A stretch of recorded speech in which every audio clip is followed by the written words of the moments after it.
Hello, my name is Luke Meagher, and this is my best and worst looks of the Met Gala with The Hollywood Reporter.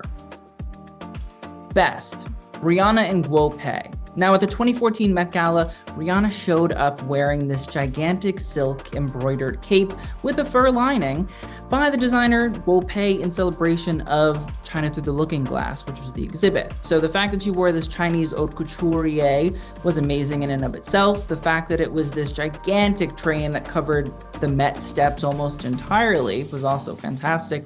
Best, Jackie Kennedy and Valentino. Now, at the 1979 Met Gala, Jackie Kennedy wore a Valentino organza gown that had these beautiful ruffles and frills, and she just looked stunning. Her and Valentino Garavani were very, very good friends, and she oftentimes wore him. This is really before the era of the Met Gala becoming this wide, internationally watched and looked upon thing. And it showed that just in those early years of celebrating the Costume Institute, it was really just about wearing a nice gown from a designer that you loved and appreciated.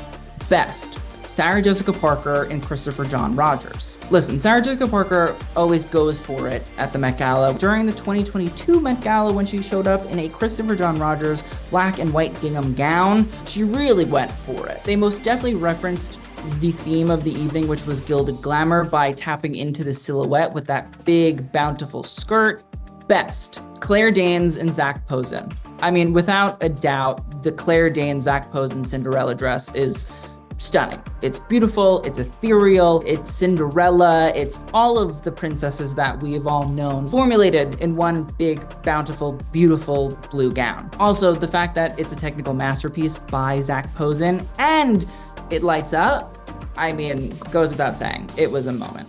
Best, Zendaya and Versace. Listen, it's sometimes a little bit blah when celebrities kind of go full costume, but Zendaya showing up as none other than Joan of Arc, the legendary saint, who very much defied gender norms, was quite sweet. The full chainmail gown was really stunning, and Zendaya really sort of refined this material that historically isn't always seen as something very sleek, seductive, and body conscious. But to get into the Heavenly Bodies exhibit that looked at the different influences of Catholicism on fashion, I think Zendaya really embodied that alongside Versace.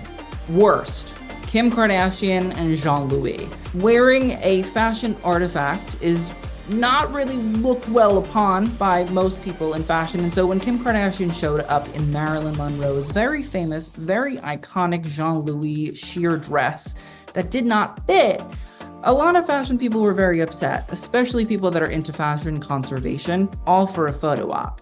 Worst, Kylie Jenner in Off-White. Listen, Kylie Jenner showing up in this full off-white gown with a t-shirt and a baseball hat and a veil was a nod to the late designer Virgil Abloh and the fact that she wanted to honor his passing. But at the same time, it felt like a bride that was in the morning getting ready to go play a little bit of a game, and then in the evening said, oh, I have my reception for dinner, so we gotta go. Worst, Madonna Moschino.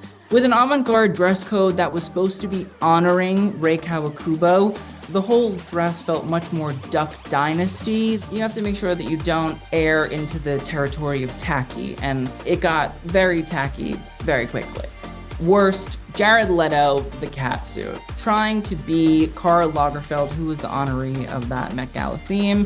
His cat, Choupette, who was very famous and very beloved by the world. It just felt a little bit Party City. Those are my best and worst looks of the Met Gala. My name is Luke Meagher for The Hollywood Reporter. Thanks for watching.